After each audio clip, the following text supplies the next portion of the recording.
Welcome back to Success with Steven. My name is Steven Smith. On this channel, we talk about everything financial literacy.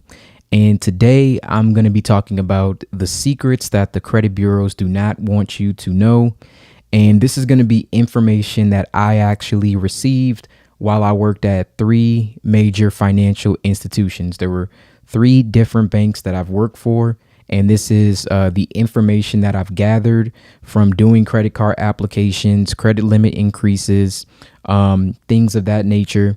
Also doing some information as far as verifying and confirming that I'm speaking with customers. So all of this I've gathered and I've seen these things, and I just want to go over them and things that you may not have considered that credit bureaus actually do look at, and exactly how they use your information to determine what you qualify for, what you don't qualify for, and also how a lot of things get put onto your credit report that can be negative. So without further ado, let's get right into the video. And I want to start off by just giving you a warning, because some of the information that you are going to hear may sound like it's discriminatory. There's no really other way that I can put it. And for this information, I will say that when I've asked about it, I've been told that it's based off of an algorithm. And a lot of the things that you're going to hear are based on systems that automatically do this without them, of course, having to be done by any one individual, because this is a financial system and it's something that's already been set up and in place. A lot of us just work for these institutions and, don't have any type of we don't have any type of regard to what's actually going on, or to be able to control it for that matter. All right, so let's get right into it. Now, I want to talk about the credit bureaus and who are they. I've mentioned this before, but I want to say it again because it's very important for people to understand this. The credit bureaus are not government agencies. I'll repeat that again. The credit bureaus are not government agencies. They are publicly traded companies. You can actually invest into these. They're owned by shareholders, and the government does not run these companies in any way, form, or fashion, but the CFPB and the FTC oversee them. Anytime I've told you to do any disputes, what are the two things that I've used? And there's only been two things on this channel. It's either the CFPB or it's the FTC, because those are the people who are supposed to oversee the credit bureaus, even though a lot of things don't actually happen as far as being held accountable for illegal practices or things that they are not supposed to do. Now, with that being said, we know who does regulate them.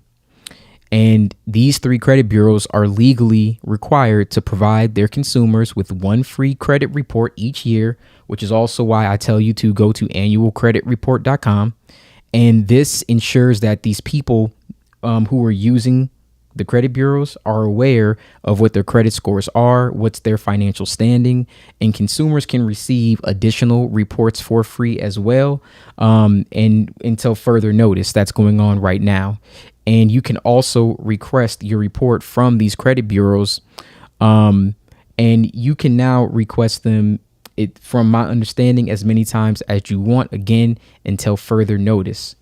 Now, with the CFPB and the FTC being the ones to make sure that the Fair Credit Reporting Act is enforced, they are supposed to ensure accuracy of your report. They also are supposed to ensure the fairness, the privacy of consumer information. And, these are some of the key points that are supposed to be enforced. And that's a consumer's ability to dispute incorrect information, bureaus being transparent about what is on your credit report, a consumer's ability to easily access their credit information, requires anyone seeking someone's credit report to be legally permissible. Okay. And if a creditor fails to comply with the Fair Credit Reporting Act, they are subject to substantial penalties. The FTC would require some type of compensation for damages per each violation by the creditor. All right. So I want you to keep all this information in mind while we're going through this, Because as we're going through this, some of the information may start to seem like it kind of contradicts based off of what we're looking at here and what's supposed to be enforced and what's supposed to be upheld. Now, how do credit bureaus actually make money?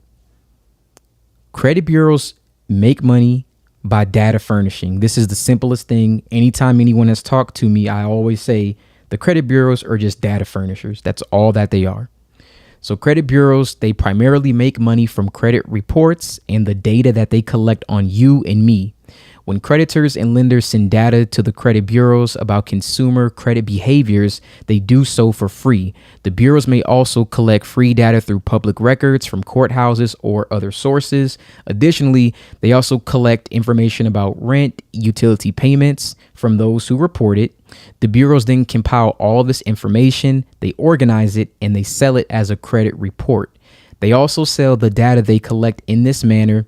And for this video, we'll be discussing one of the main purchasers of these information, and that's going to be banks. Financial institutions purchase this information in order to determine your credit worthiness, amongst other factors.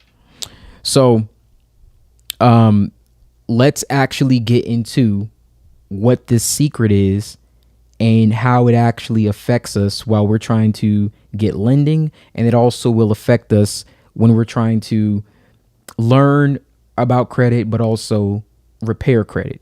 Okay. Now, this is a secret that's actually not so secret, but we're going to break this down into parts so that we really understand how this is made up. Subprime lending.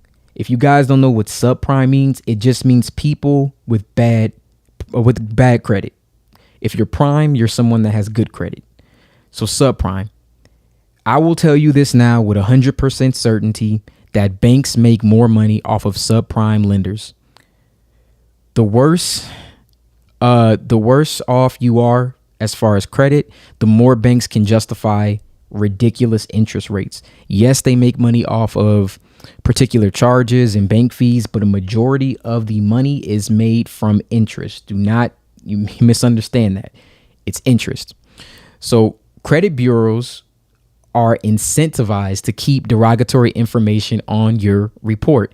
This is the reason why they fight so hard to keep that information on there, and they don't want to remove it. They are making money by making sure that negative information stays on your credit report. It's basically as simple as this. Subprime lenders make the bank way more money. You make way more money when they can charge you 15, 20, 30% interest rate on other products that someone else may get, 2% on, 0% sometimes. And they can justify that and make it just the most outrageous thing ever. And how I like to compare it is, think about a prison. When people go to prison, they tell you that it's supposed to rehabilitate them, right? But then when they get out of prison, what do? They don't let you vote. They will make sure you can't get a good job. A lot of things and opportunities are now taken away because you have a felony.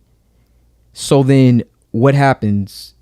People who have felonies are more likely to end up committing the same crime that put them there in the first place, thus causing a cycle. But I was never rehabilitated. I never had the opportunity to actually do better. Instead, my situation was worse. That's kind of how I look at bad credit. So when you have someone with a bad credit score and they have to keep that on their credit report for 7 years, you're basically 7 years, unless you're disputing this information, that you cannot get a good loan. Now, what happens when you need some money in order for you to get something like a car? Now they're going to give you a crazy 29% APR interest rate where you're damn near paying for this car twice. It's ridiculous. Now, what happens when you're in a situation where for some reason, maybe you lost your job, you defaulted on this loan? 7 more years, that's on there. It's a cycle that continues. So that's why I always say these lending practices are predatory in nature, but it's not by accident, it's by design. So here's a statistic. 44% of Americans have inaccurate information on their credit report. I actually believe this is higher, but let's just say it's 44%. A majority of that information is actually negative. It's not positive. You don't see anybody accidentally having good credit, right? It's bad credit. And it's from inaccurate information. I would even say it's 70 to 80% of Americans, but this is not accurately reported. Okay. And inaccurate information by design is put on there. So collection agencies, banks, credit bureaus, they collectively have come together and they coordinated this on a mass scale in order to make sure that they can keep a good amount of subprime lenders to be able to charge them astronomical interest rates. Okay. What I'm trying to say is you are not a customer for the credit bureaus. The credit bureaus basically treat you like a digital product. You are a digital profile that is for sale. And I can give you an example of that. Open up your Experian app. When you have bad credit, how many high interest rate credit cards with a bunch of ridiculous fees do they try to get you to get? You can't get away from it. Go to Credit Karma. When you have bad credit, how many of these high interest predatory credit cards do they tell you that you're pre-approved for? It's done with intent. It's done on purpose. And again, this is by design. They don't care about you. They don't care about me. They want to keep this information on your report in order to make money. Okay. And I just want to make that very, very clear. Now, we want to know how to handle this. We want to know how to deal with this. And it's very, very simple. Information. Information is key. This is the reason why I provide all this information for free. All this information is to level the playing field. Okay? Because a lot of us are not taught this. So someone has to provide this information. Okay? So there's no way to stop this system. There's no way for us to say, hey, you can't do this. There's a way, but there's people who are there in order to actually fight unfair financial practices. For the average everyday person, we just need to get a handle on how to deal with this immediately and effectively. And that's what I'm making content for. So this is a game, okay? And the game is rigged. That's okay. As long as you know the game is rigged, you can figure out a way to get around the rules. That's the way that we have to play it. And the way to get around this is information. Information is key. For example, an easy way to increase your credit score, which I recommend, is by getting a credit card. And you're probably going to say, why would I get a credit card if they're, if I have bad credit and they're predatory? A credit card is a revolving account. And what I mean by that is it continues and goes on forever until either you close the account or the account is defaulted on. But it is a constant, basically think of it as a loan that's infinite unless you cancel it or you close it. Why do you think that if you get an installment loan and you pay it off, your credit score doesn't go up? Credit is based off of how well you pay debt. Credit is not based off of you paying debt in full and no longer having debt available. That's why the moment you pay debt off, your credit score is decreased. Credit cards are better for banks because they constantly have a revolving line that they never have to actually close. That way, it gives them a better opportunity to charge you interest, potentially. That's just all it is. So banks have a better opportunity to make interest for you. If you pay off anything, it doesn't help them. So in a sense, you are penalized for not participating in actively paying debt. That is the only way to generate a credit score. It's the only way for you to actually maximize your credit score. So our goal is not to try to, get the system to conform to us. The goal is to try to leverage debt to make us money and not become another negative statistic in the end. That's the goal. We do that, of course, by learning information and then being able to execute on that. All right. Now, I've discussed this a lot but I want to go over it again because it is important, and repetition is the mother of learning. All right. So you've seen this before. I've talked about it numerous of times, but payment history is 35% of your credit score. The other 30% is utilization.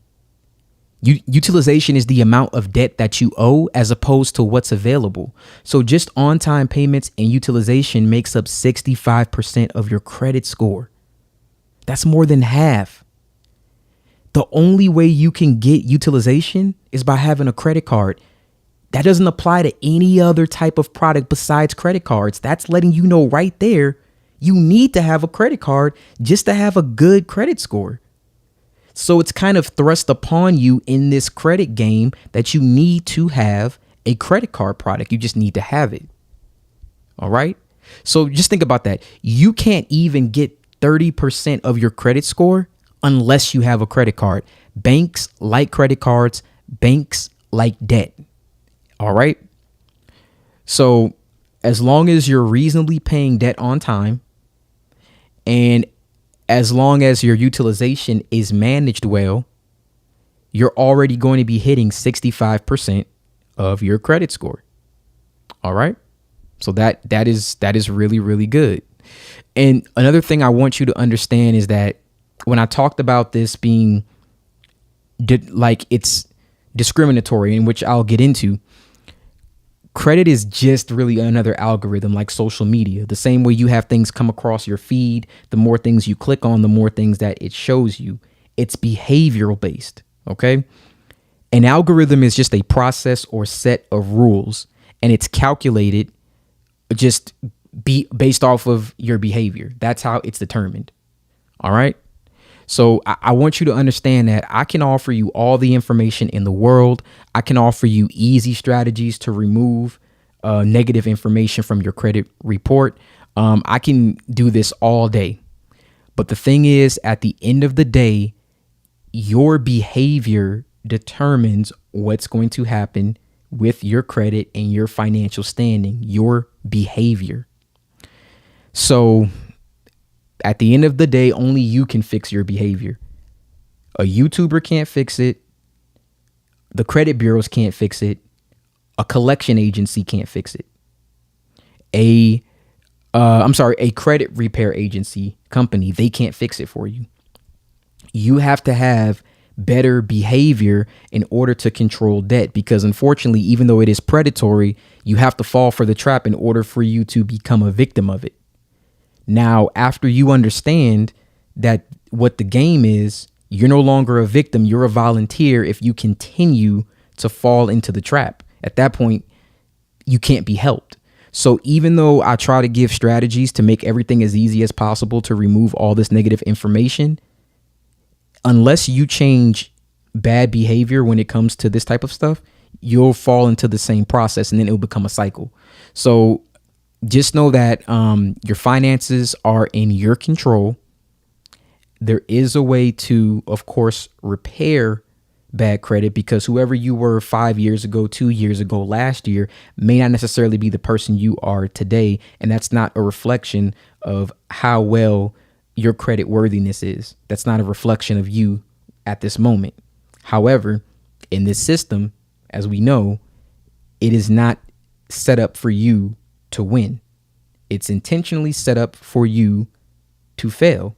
But we know how to overcome that by using information. So let's get into a couple of things that the credit bureaus actually use to determine your credit worthiness and whether or not you get approved for credit lines, loans. This also affects how the credit bureaus put negative information on your credit report. And I've talked about this a lot, a whole lot. So we're going to talk about address. Your address is a huge part of approvals and how much you are approved for. I'm going to tell you this based off of what I've learned by working at some very large financial institutions.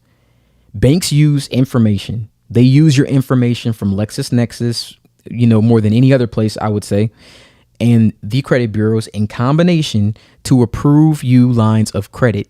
They'll even use the income for your area. Okay. So this is what I'm trying to go over. If you live in a low income area, you can have a credit score of 800. Someone else who lives in a high income area can have a credit score of 680. They will get approved for more than you just based off of your geographical location. That's the way it is. That's why I said I would say that's discriminatory, really, in nature, but it is something done.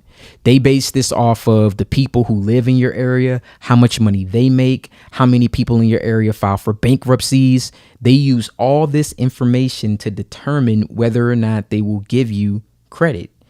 They also use things like, how many old addresses do you have? Have you lived at 20 different addresses over the last 10 years? You look unstable. They look at that. Where did you live then? I recommend everybody get your LexisNexis report. Go over that report. Look at all the old addresses. Look at all the old phone numbers. Look at all the old employers. Look at all that information and see what's there. They base a lot of your approvals on this type of information. So do yourself a service, pull up that report, go through it. If there's anything that's not benefiting you on that report, remove it. You're not doing yourself any favors by keeping that information on there. Okay. Some of this stuff we can't combat, but there are some things that we can do. Okay. Because here's the kicker. They can't have any information that you don't allow them to put on there. These are just data furnishing companies. This isn't the government. You can control what's on your report. It's up to you whether or not you leave it on there or not. Anything that's on there, you can dispute. It's your right. It's all up to you. So don't let anyone tell you otherwise. That is a fact. All right. So let's get into another factor. Oh, also, before I leave addresses, when you have addresses, this is also how they can determine where your collections are. They can base that off of your address. So you definitely, I've talked about this a lot. Addresses really do matter. Delete old addresses that are associated with any negative information. However you have to get it done, just do it. However you have to get it done, take care of it.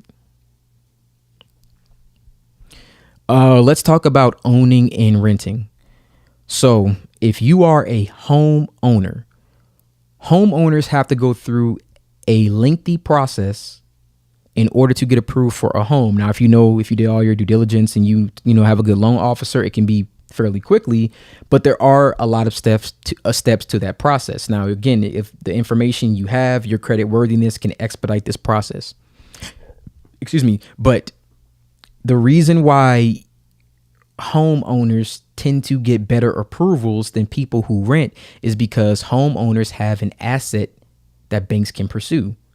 If they had to take or come after your asset like your home, if you default on a loan, that just makes it a little bit easier to lend to you because it's kind of less risky when there's something on the line. Check your LexisNexis. If you are a homeowner right now, they have the value of your home on that report. Pull that report and take a look at it. They actually will give you the value of your house on that report. That's a backdoor thing that they use to determine your credit worthiness. And this is information that's not on your credit report. You won't see it there, but this is information that is used. So you definitely want to go back, take a look at that report and determine what information you do or don't want on, or you do or do not want on that report. So if you are a renter, renters look like, they're not as stable. Renters look like, just where your mindset is as far as your finances. They'll look at people who own a home as maybe being someone who's more financially conscious. So, you'll want to take that into account. And this is stuff that you, of course, have to put on your credit card applications. So this is definitely information that, it's on there for a reason. They're asking for a reason. These are all determining factors. There is a point to it being on there. It's not on there by accident. This is all done by design. Remember that it's all by design. It's not accidental. None of it's accidental.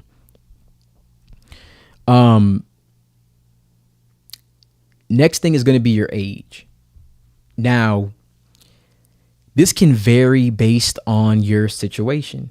Now, depending on your age, if you're young, a lot of times you don't have a lot of credit. So, of course, that will affect your credit worthiness. That kind of goes without saying.